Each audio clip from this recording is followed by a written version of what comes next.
I'm Zeke Thurston, 2016 World Champion Saddlebrock Rider, and you're watching the Pepper Stewart Show. That's what he told you. He told you that. It was not me. That was him. What is going on out there in the world of people? What's going on? Pepper Stewart Show right here for you guys. Talking about stuff, doing stuff. Stuff is happening right here. There's always stuff going on. There's always stuff going on, especially in the comments. Stuff happens in the comments. I don't know what's going on with that, but stuff is happening. Love in there. What happened? Love in there. How'd that happen? What are you talking about?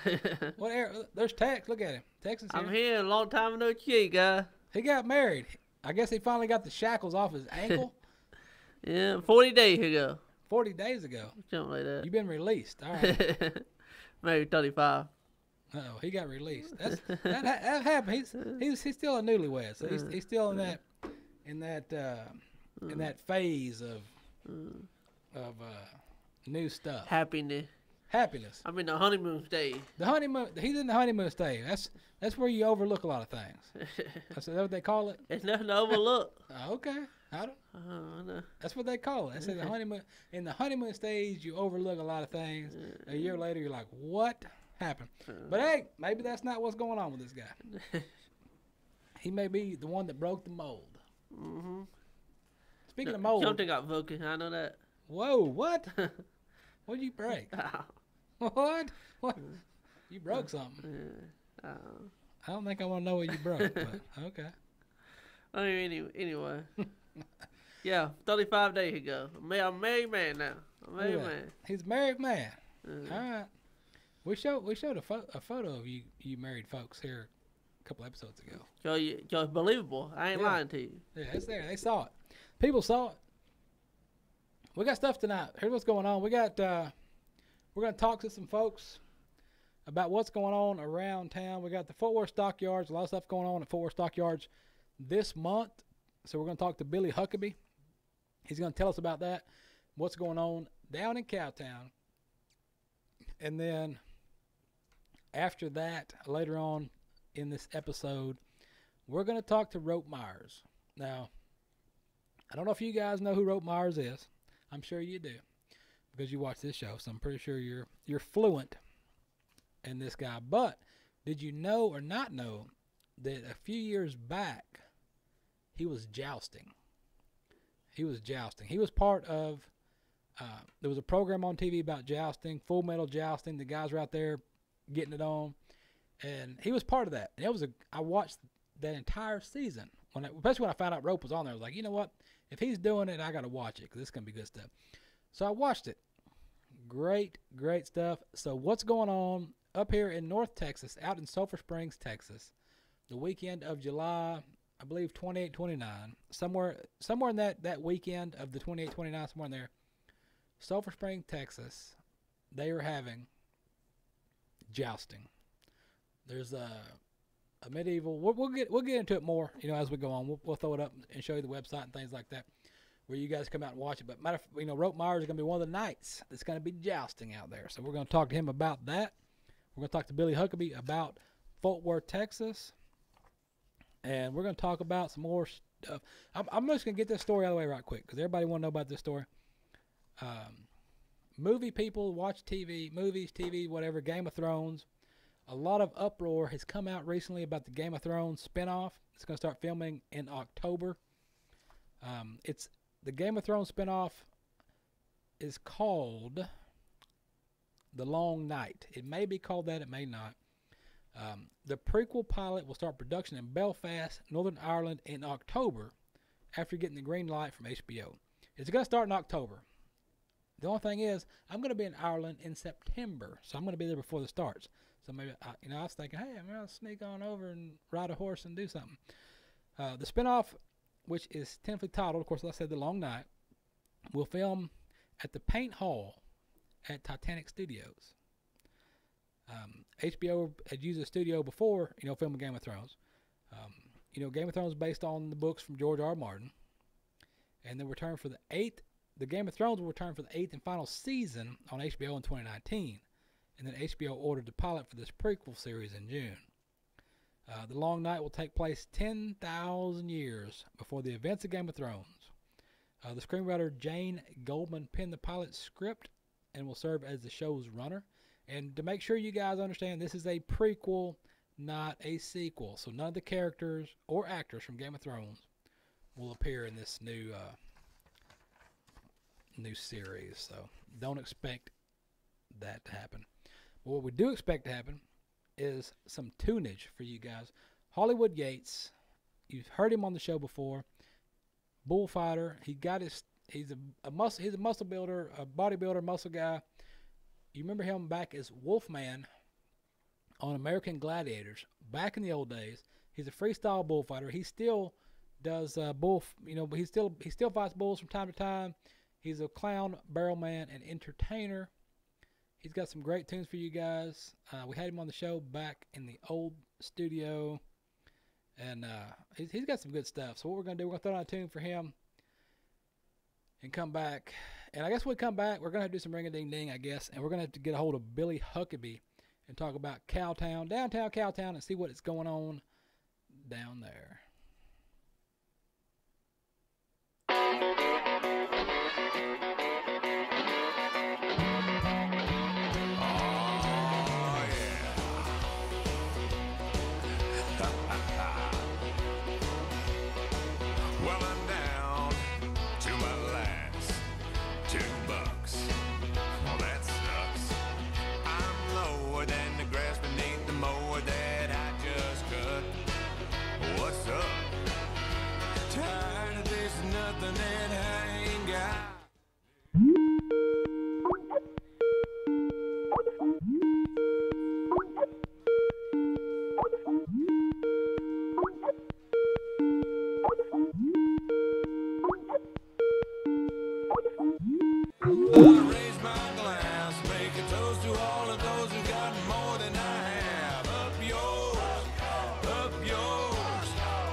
What? What did you say? There it is. Can you say that? Good. Can you say that? You might have to do some modeling. Oh, I do. Don't worry about that. Who you talking to? It's not that funny. It's not that funny. It's not that funny. Wendy Bob, that's your baby. Oh, he's getting undressed, fellas. No, well, I'm not. He's getting undressed. No, I still got my clothes on. What are you talking about? You can't do that. We'll haul that commentary. We'll haul that about. Can't do that on TV. Now, that's a great video. If you didn't watch that video, it's a great video. Up yours. Hollywood Yates. He's got a great tune out there. He's got another great tune too. It's not as that one there is kind of more a feel good, lighthearted deal. But the next song we're gonna play for you guys tonight from Hollywood Yates, it's deep. If you want to get in deep, as they say, as the kids say today on the interweb net, if you want to get deep in your feels, then it's this next song we're gonna play for you guys tonight. One of those. If that's what that means. But I don't know. Stuff's going on. Red River Horse Sale. Be sure and check it out. Red River Horse Sale. They got a lot of stuff going on out there. They got good sales a couple of times a month. Find them on Facebook. Look them up. Check them out. A lot of stuff's going on there at Red River. So always some good stuff going on. And what I'm going to do right now is I guess we're going to go ahead and do some ring-a-ding-ding and get our first guest out of the way, Billy Huckaby. Let's get him on and talk about Cowtown.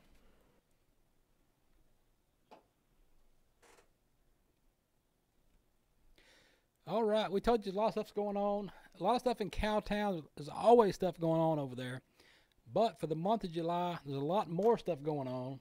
And with that, the man with the plan is going to tell us what's going on, Mr. Billy Huckaby. What's going on in Cowtown? Well, just like you said, there's something big going on every weekend, but we've got a special weekend coming up the last weekend of July. Of course, that Saturday is the National Day of the American Cowboy. We've got a lot of festivities for that. We've got our Stockyards Championship Rodeo every Friday and Saturday night. But that Friday night, we've got a special rodeo benefiting the Multicultural Hall of Fame here in Fort Worth. And then we've got the National Rodeo Clown Reunion taking place all that weekend in the Fort Worth Stockyards. And that's gonna be a lot of clowning around right there, because there's a lot of guys. People don't realize how long, the Stockyards has been there forever. It seems like, and the rodeo's been there for, over 100 years. So there's been a lot of clowning going on over there. So you got a lot of guys that's either worked in Fort Worth or just from the area and beyond coming in for this thing.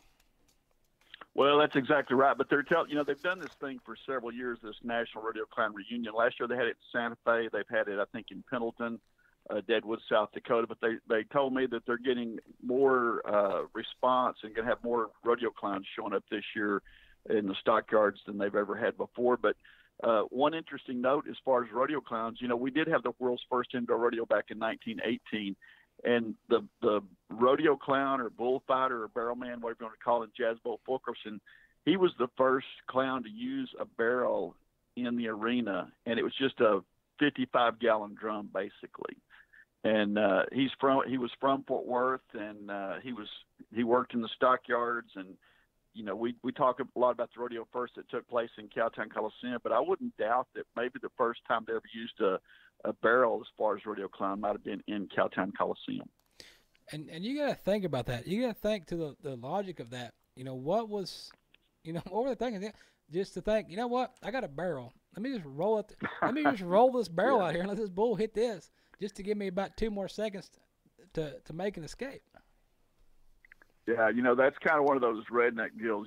I think, look, everybody watch this. But, yeah, because, now then the barrels are custom made. They've got padding. I mean, they've got handholds. I mean, they're made to, specifications.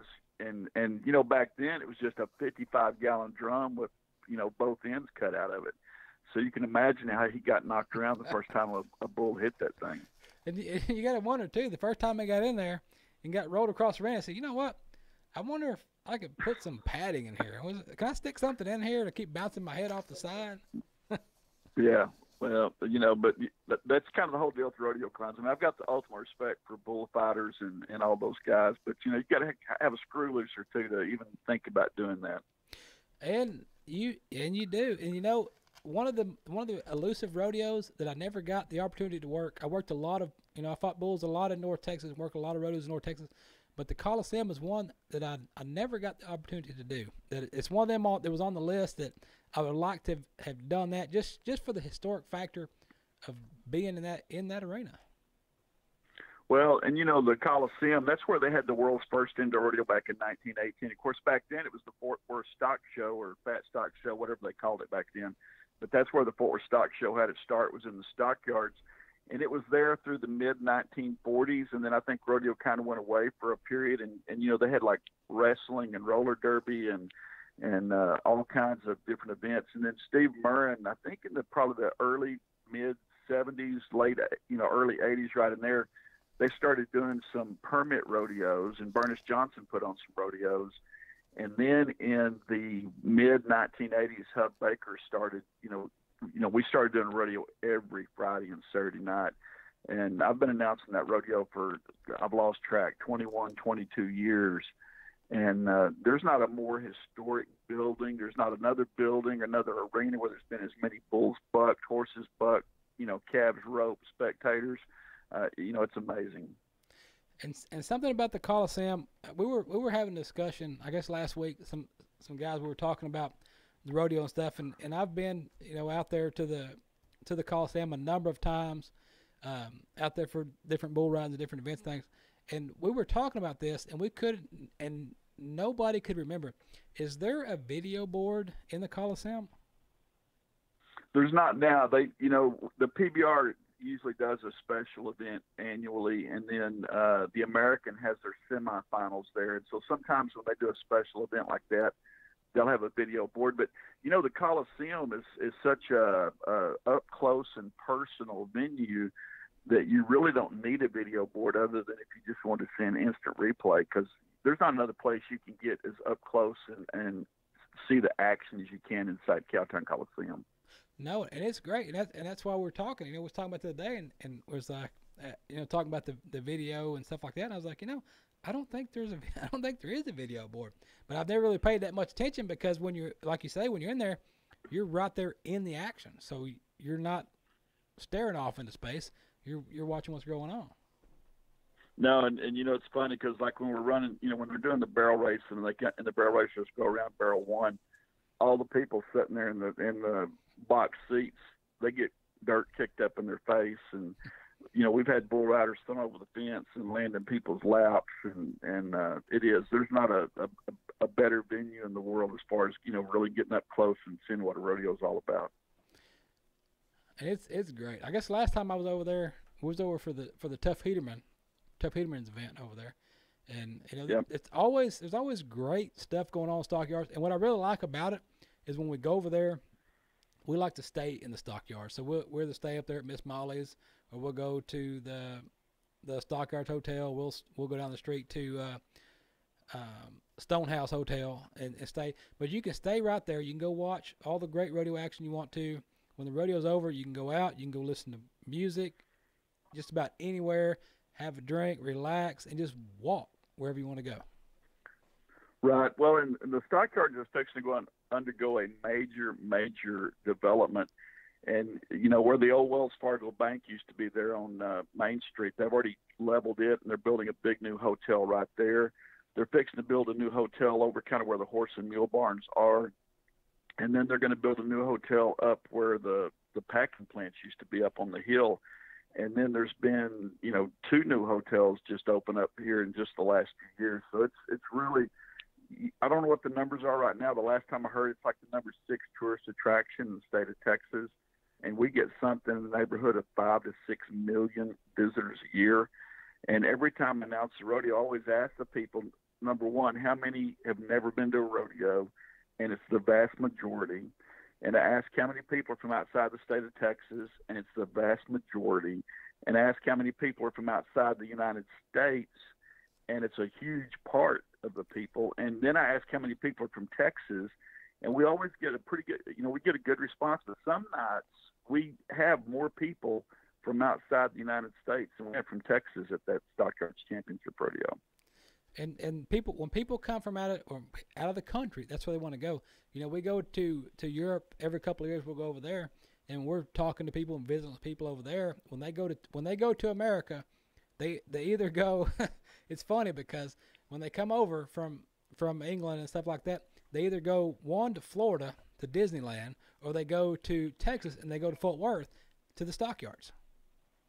Well, they do, and the cowboy is such a superstar all around the world. I mean, places like Germany and Switzerland, they have camps where they on weekends people go and play rodeo or play cowboy all weekend long, and we have some of those people come to our rodeo. But and not only the spectators but also the cowboys. I've had bull riders. Well, just this past Friday and Saturday night, we had 4 bull riders from Australia. And one of them was the number 1 ranked PBR bull rider in Australia. But I had bull riders from Guatemala, Mexico, Brazil, Australia, New Zealand, Canada. I had a bull rider one time from Japan. I've had bull riders from Sweden and Switzerland and Italy. And a quick funny story about the bull rider from Japan, I was talking to him, and he was a waiter in Japan, and his dream was to be a bull rider. And I do a rodeo report on KTFW Radio 92.1 FM in Fort Worth. And back then we did it live every day.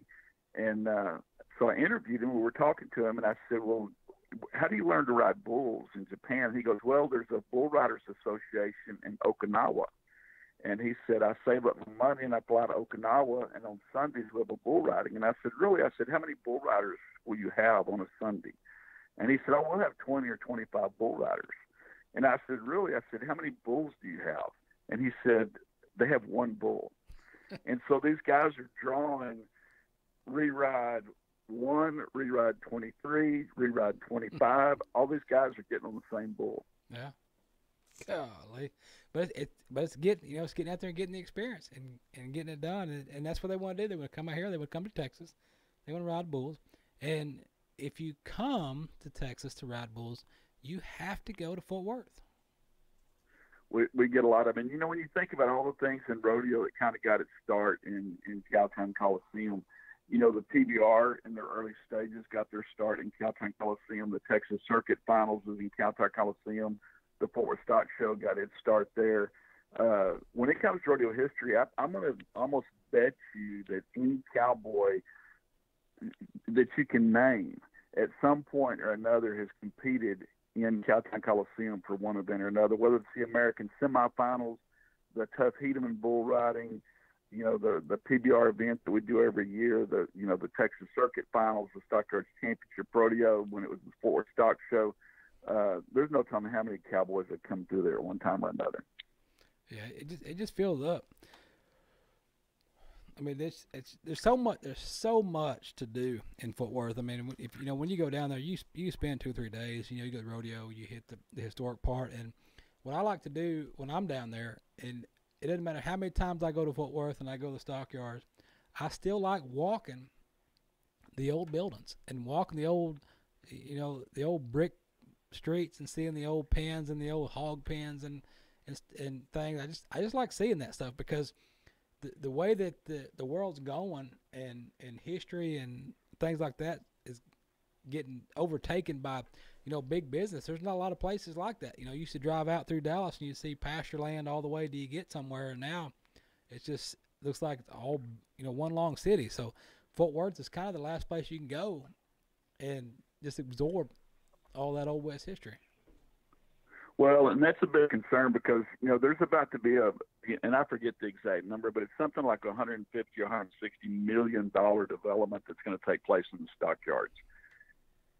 And, the diehard stockyards people are real concerned about how do we preserve this history. But, up and down Exchange Avenue is a national historic district, so there's not a lot of redevelopment or changes they can make there.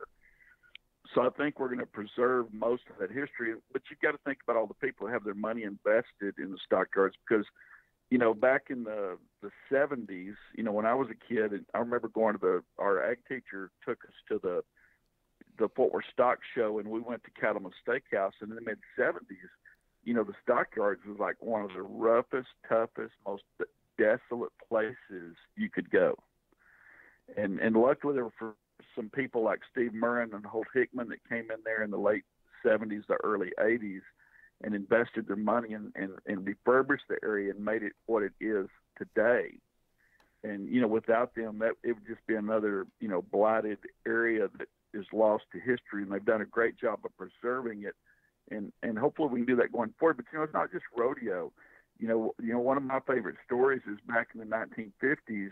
Elvis Presley performed in Cowtown Coliseum, and at that time the Coliseum was not air conditioned, and he was there in mid-August, and they sold tickets for $1 a piece. And if you've been to the Coliseum recently, we seat 2,500 people the way it's configured now, and they crammed 7,500 people into the Coliseum, not air conditioned, mid-August. You can imagine what that was like. But, it's been, the Chicago Opera, the Russian Ballet, Enrico Caruso, Doris Day, Bob Hope, Elvis Presley. The people have been there and the events that have taken place inside that building. I mean, it's pretty amazing. It's almost magical. I think, I've had the opportunity to be involved in it for 20-plus years, and the history, I mean, you can just feel it when you walk into that building. And there's something to it, and it's something that you've got to go to. And for those out there that are coming to Texas and you want to visit and you want to go check out the cowboy way of life and you want to visit history, you've got to go down to Fort Worth to the Stockyards, check it out, spend the day or two, and while you're there, check out the rodeo. And with that, Billy, we're going to let you go and get back to doing what you were doing, but we appreciate you visiting with us and filling us in on the upcoming events there at the Stockyards, a little history on the Stockyards. And with that, maybe we'll have you on again in the future. Glad to do it. For all the cowboys out there, I mean, the Stockyards Championship Rodeo, it's an open rodeo every Friday and Saturday night. It's a separate rodeo, so they can enter both nights. Saturday's co-sanctioned by the UPRA and the IPRA, but you can still enter as an open contestant. So, if you're just cracking out in rodeo and you want to be part of history, you've got to come to the Coliseum and at least say, I did it, I rode there, I was part of that. That's it. Say, I was there. Maybe get a picture. You bet. Come right. see us. If you do, come up and tell me hello. Thank you.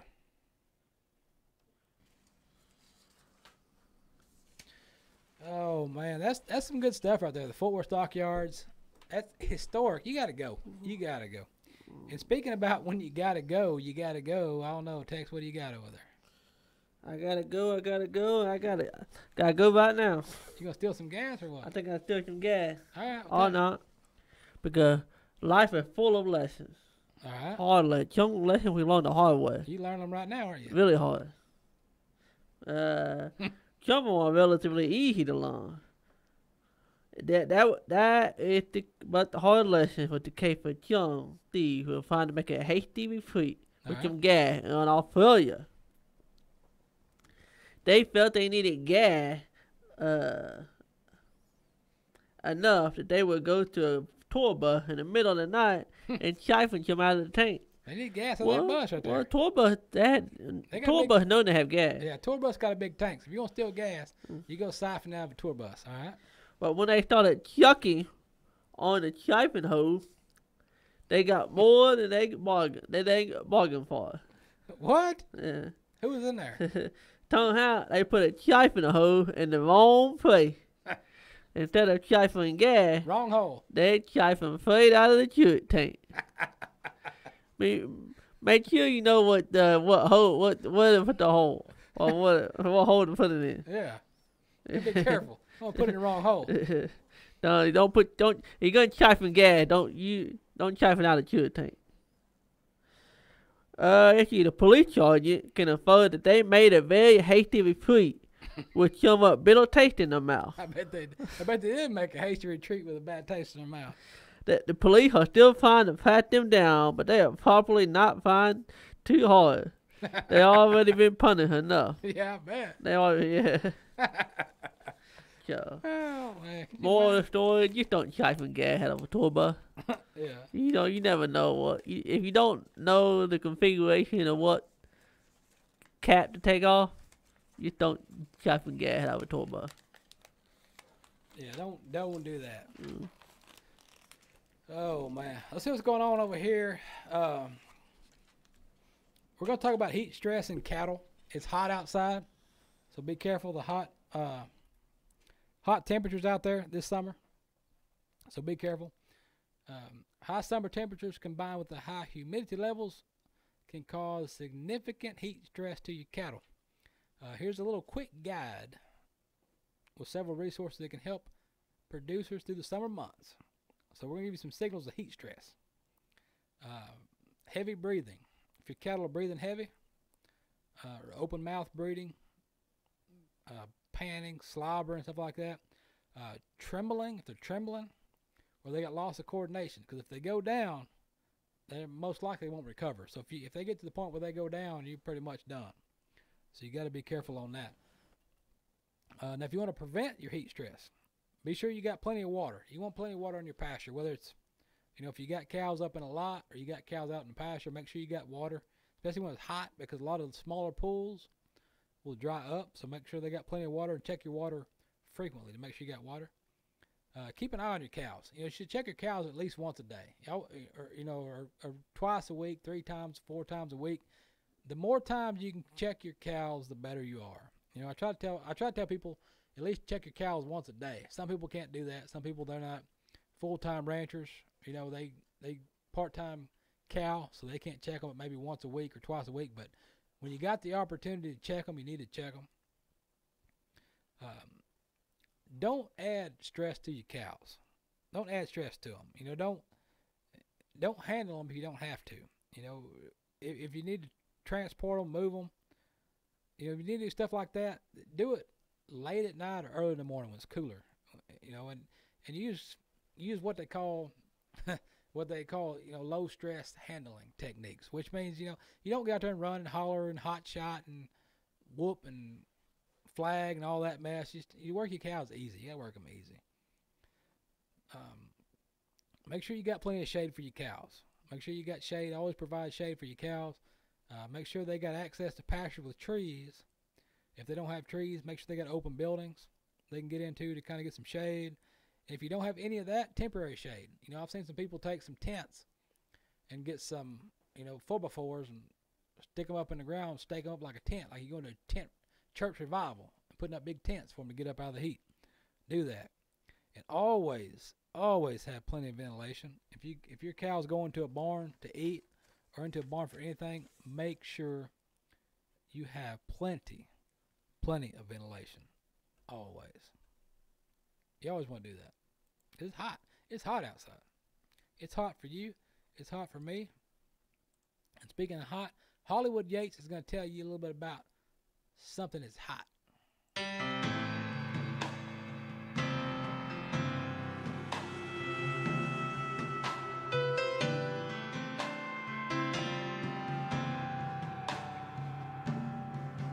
Well, my parents got married way too soon.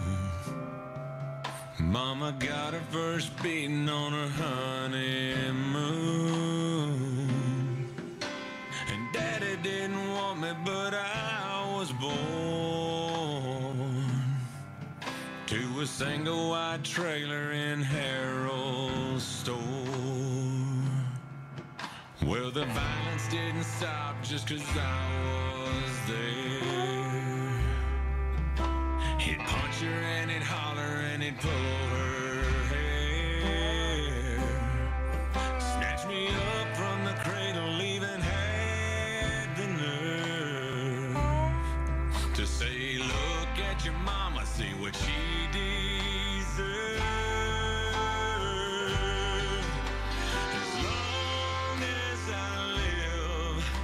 It'll always stay with me. So I made myself this promise, I intend to keep. I'll never hurt the ones I love, and I never hear me yell. Like father, like son, like hell. Yeah.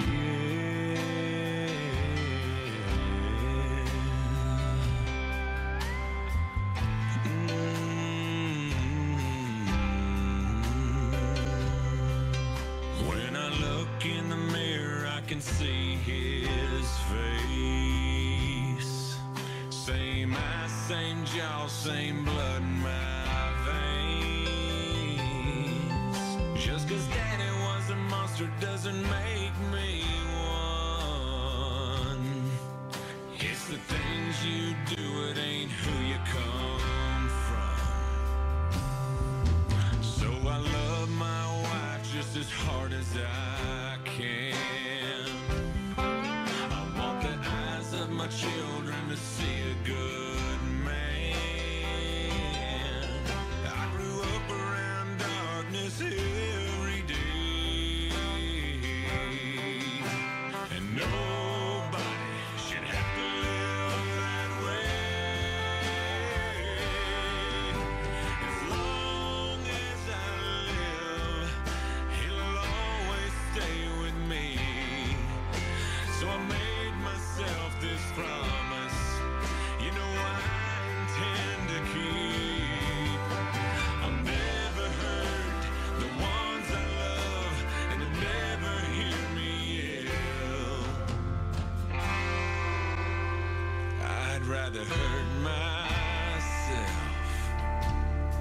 like hell.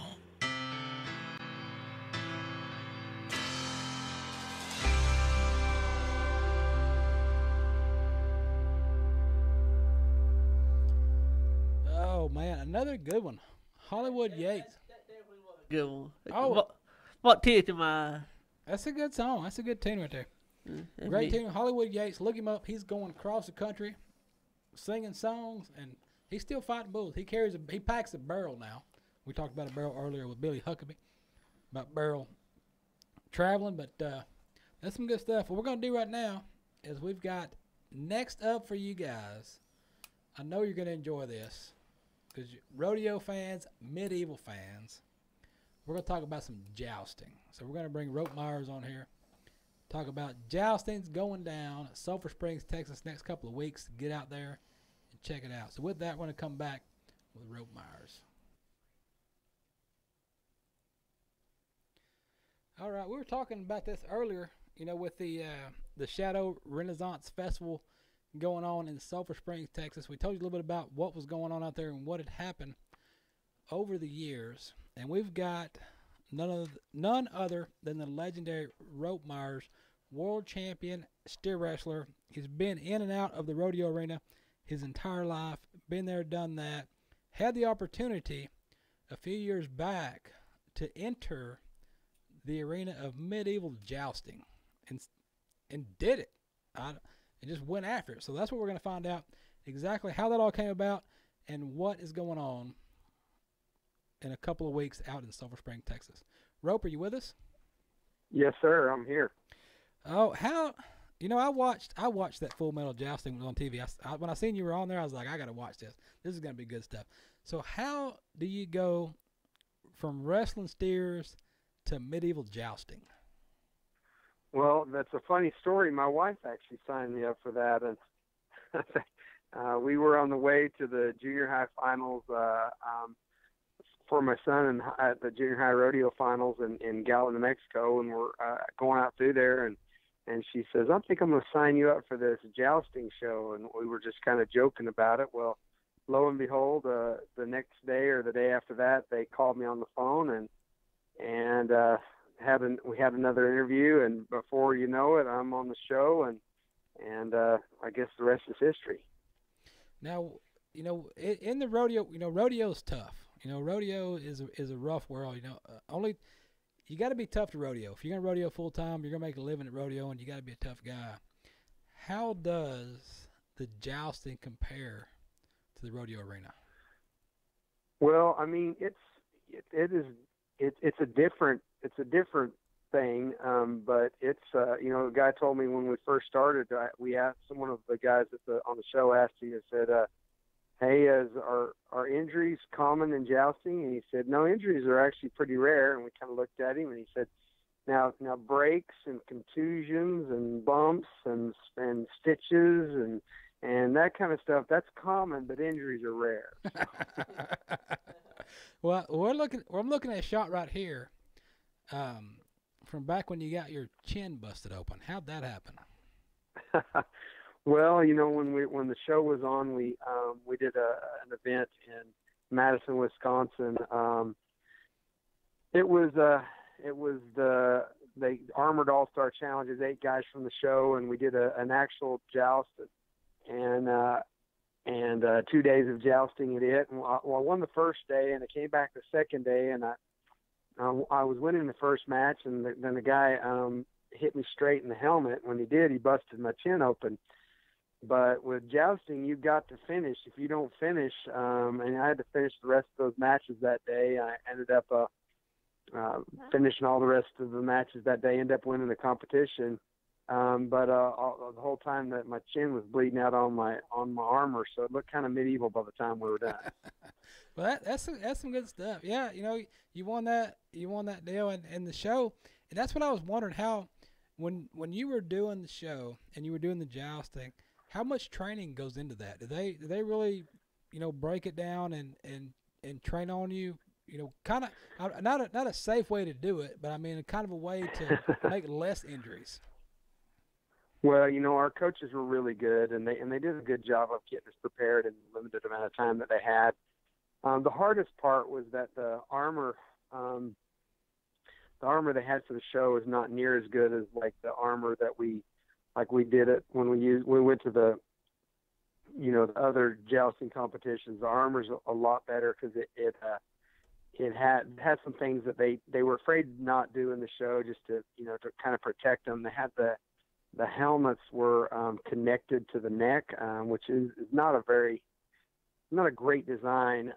It's a little safer design, but it's kind of like when you ride a horse, your head kind of works as that thing that kind of keeps your eyes balanced so that you can see right out the one in one spot. And when when that helmet is connected to the armor, your eyes kind of bounce up and down. So it makes it a little harder to hit the target. And then also on the show, it was a little bit tough just because of the cameras and stuff.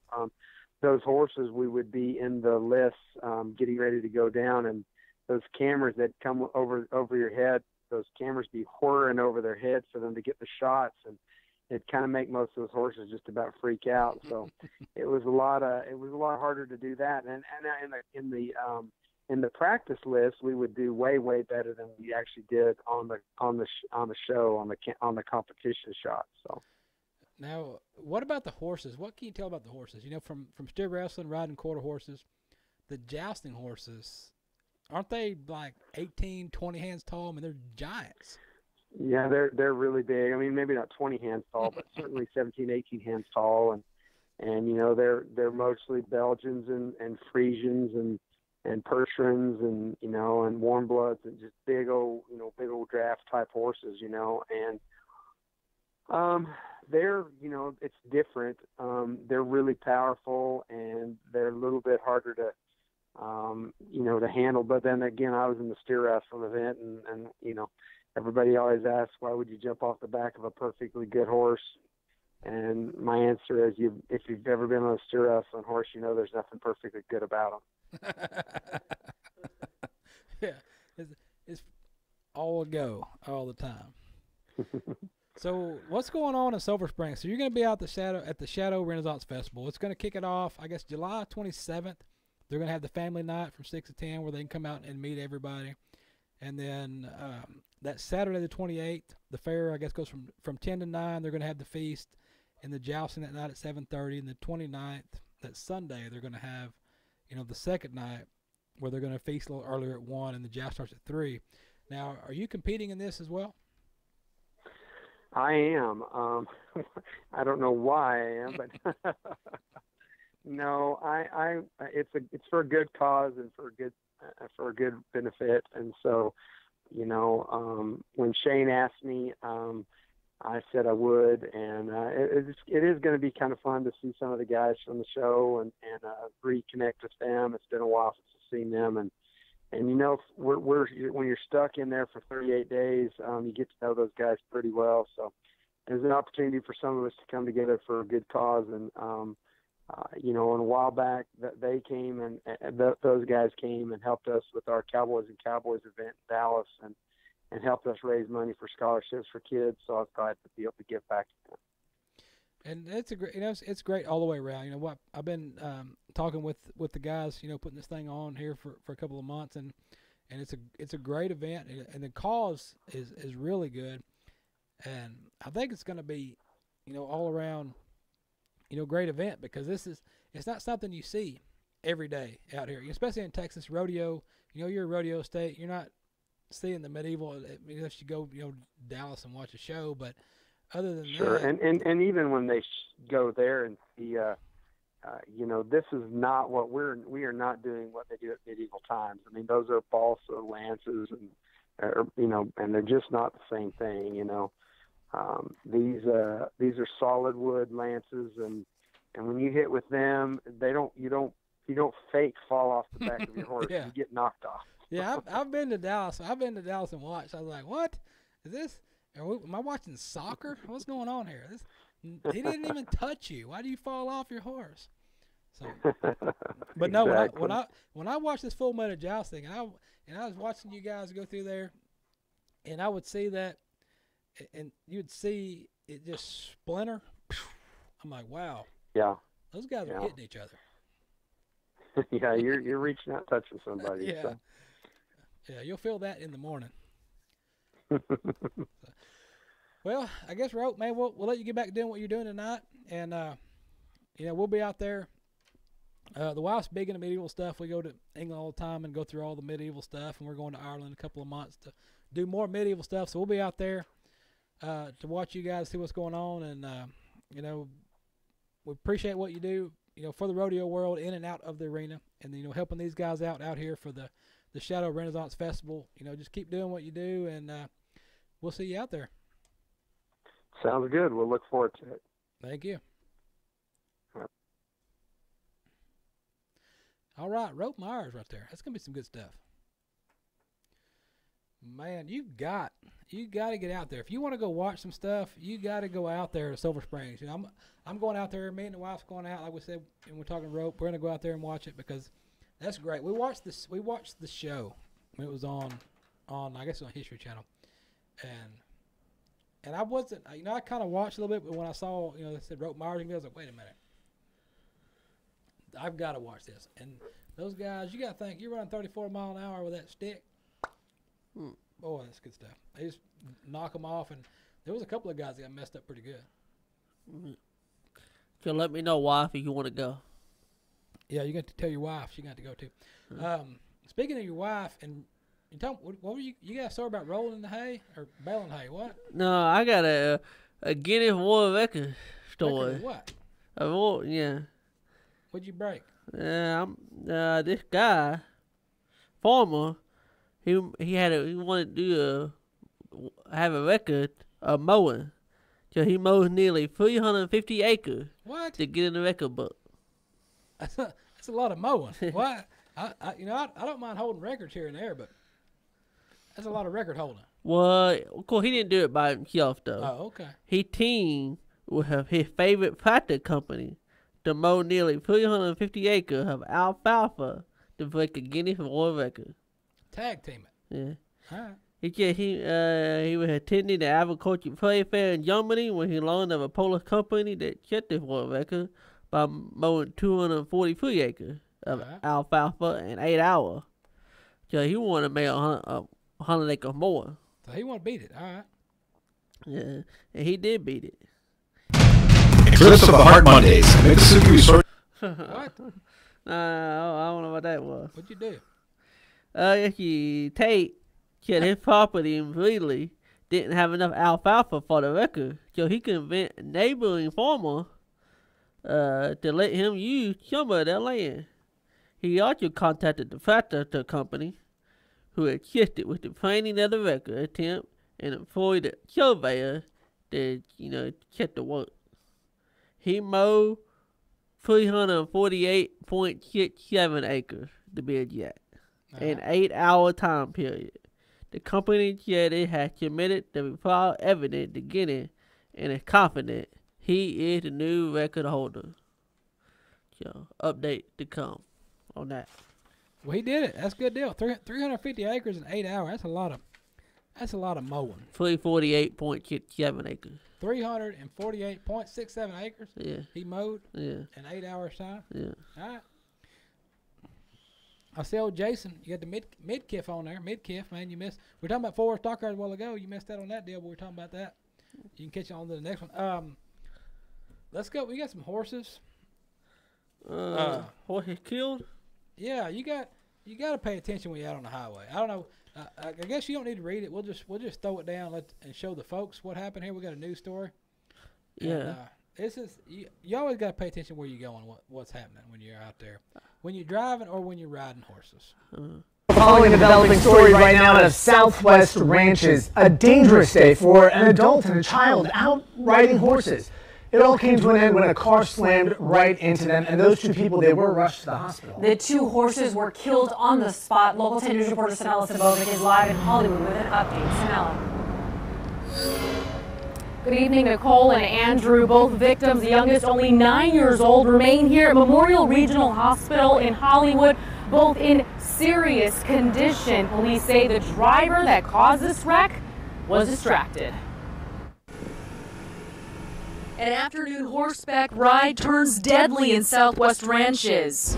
Police say the driver of this mangled pickup truck crashed right into a trainer and a 9-year-old girl as they were riding their horses crossing Griffin Road near Southwest 199th Terrace Sunday afternoon. They say the driver was distracted. He said that he had dropped his cell phone, was distracted for that brief period of time, and struck the two horses. Both horses were instantaneously killed. The victims thrown from the animals and immediately rushed to Memorial Regional Hospital in Hollywood. The young juvenile was transported by air, and the adult was transported by ground, both in serious condition. What the investigators are telling me, that this young girl was wearing a helmet. It's very possible that that helmet saved her life. A portion of Griffin Road was shut down for nearly 5 hours as traffic homicide detectives investigated.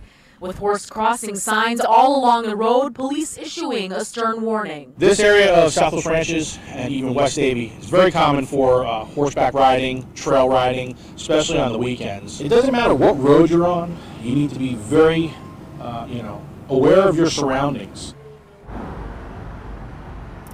Now, it's too soon to tell if any charges will be filed against this driver. Davie police say this will be a very lengthy investigation. Again, the two victims in serious condition here.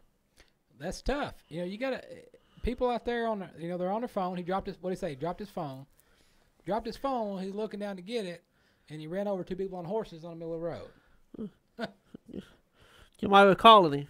Yeah, I dropped my phone, looked down, and I don't know. I don't know the whole story other than that they were riding horses that was apparently, where's the story at?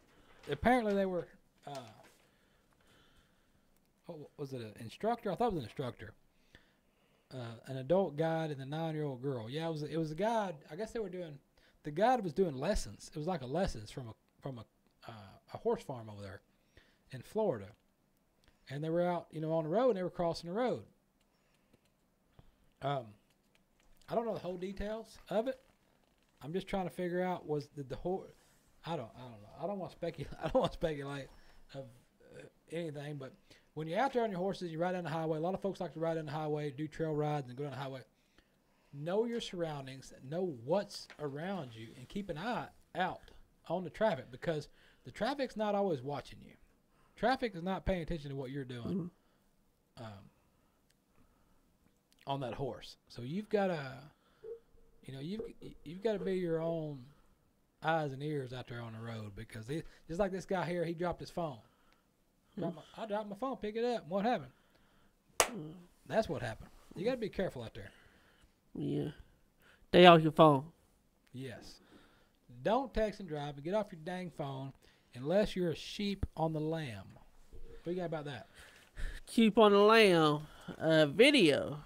All right, what happened? A Massachusetts police department shared a video of an unsuccessful capture attempt on a sheep running loose after escaping from a rodeo. Rodeo sheep on the loose. Running after a sheep. You done that before? You know about that? Kind of familiar. You know about that, okay.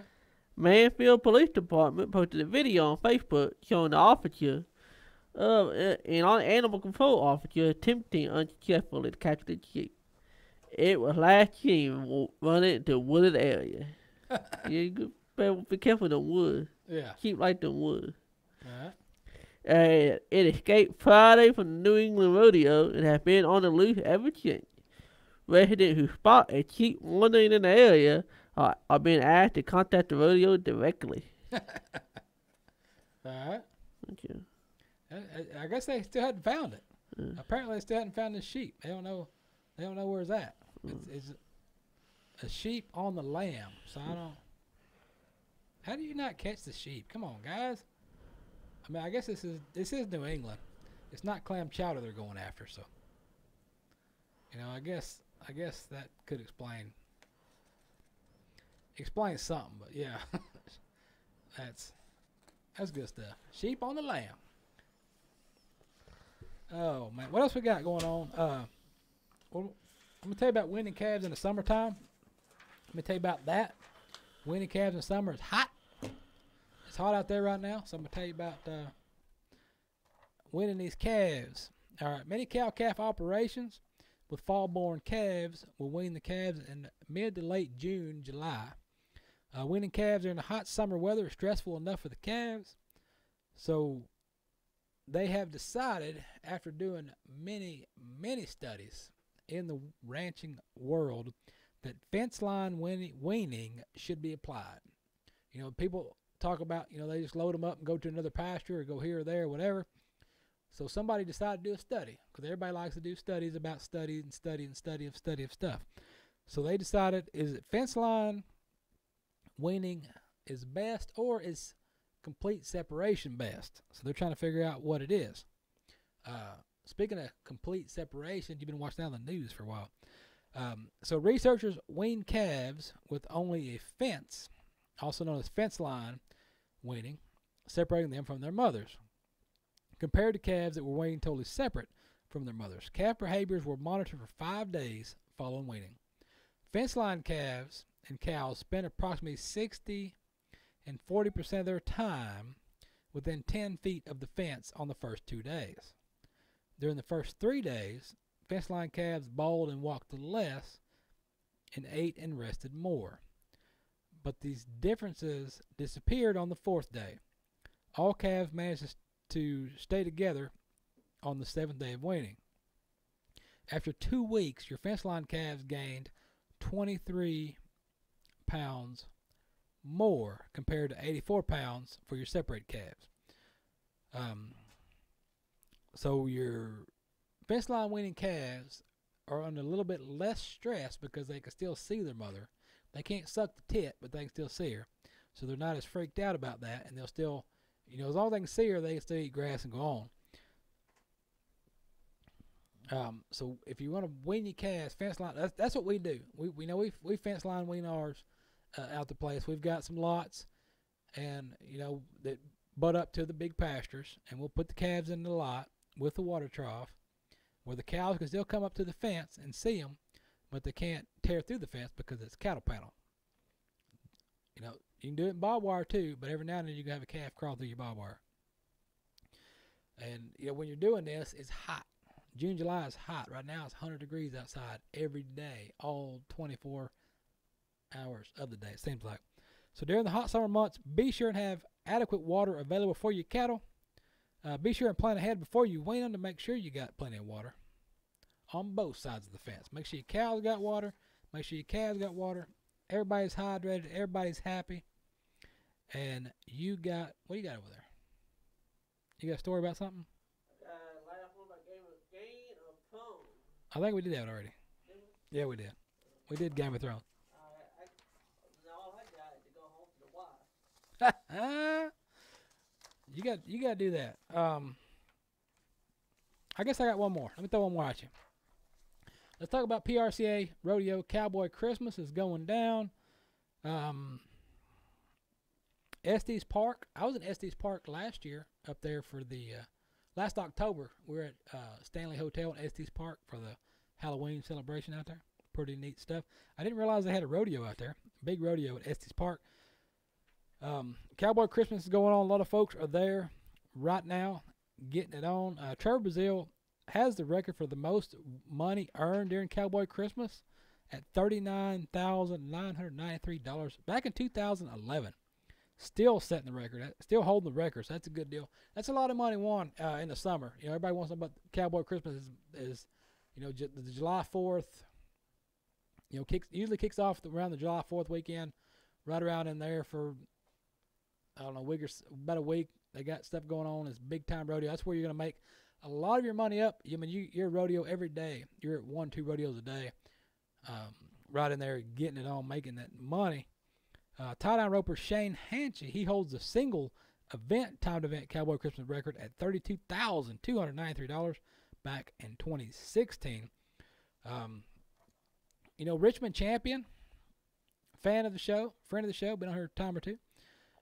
He's earned $27,000 and still going after more money. That's a big check. Sage Kemsey, the reigning 3-time world champion. This guy rides bulls, wins everywhere he goes. He's at $29,850, but he's not going to be in Estes Park. So Cowboy Christmas is going on. Keep an eye out on rodeos and bull ridings because stuff it's happening everywhere. It's rodeo time all the time, is rodeo time. What you got, Tex? Anything going on? Nothing? You gotta get home to the wife? I got got the Frontier Day going on this weekend up near my house. Where's that? Ladonia. Ladonia. Lay down on you. Ladonia. They got the big rodeo out there, too. I want to go check it out.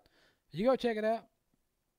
Wait, you got what? What are you talking about? Ladonia? You got a rodeo going on Ladonia? Ladonia Frontier Day. Gonna go check out the Ladonia Frontier Day going on in my backyard. Backyard. Back door. Right in your back door. Yeah. All right. Check it out, Ladonia. Ladonia Rodeo at Eastman Arena out there in Ladonia. Check it out. A lot of rodeo action going on. That's where Tex will be. He's checking it out. I'll be checking out some stuff, too. Keep an eye out on our social media to see where we are, what we're doing at Pepper Stewart Show. Pretty much everywhere on all your social media outlets. You can find out stuff. And be sure, drop in pepperstewart.com while you are there. Why not buy a t-shirt and send it to the family members that you don't like?